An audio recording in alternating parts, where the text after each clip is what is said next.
Burlington Northern Santa Fe Railroad is still on track to get a second rail line in La Crosse, but those still concerned about it had a chance to let the DNR know their thoughts during a public hearing this afternoon. News 8's Brittany Schmidt was there and joins us now with more. Brittany. Mike, it was a packed room at the Black River Community Center this afternoon as concerned residents, city officials, and members of the Wisconsin DNR met to discuss the future of a second rail line, which would run along the west side of the existing tracks through Forest Hills Golf Course.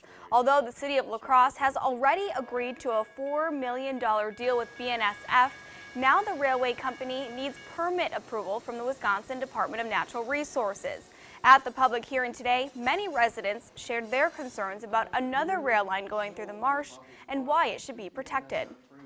I personally attended 11 individual class periods in the marsh, studying and doing research about the marsh and within the marsh.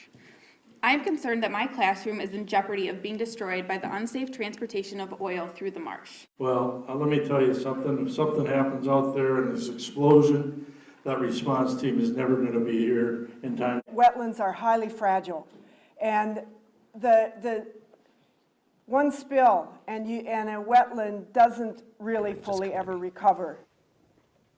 Many are asking the Wisconsin DNR to do an environmental impact statement to see how the second rail line is going to impact the area. It's about 7.2 acres of the marsh, and see what it kind of does to the habitat there. And it sounds like a lot of people spoke in opposition to this. Was there anyone who spoke in favor? There was one gentleman who did. He actually works for the railroad, and he said, he's talked about it in a positive light, how it's going to help with safety and efficiency. The problem where you run into trouble is when they go from 2 rail lines down to 1.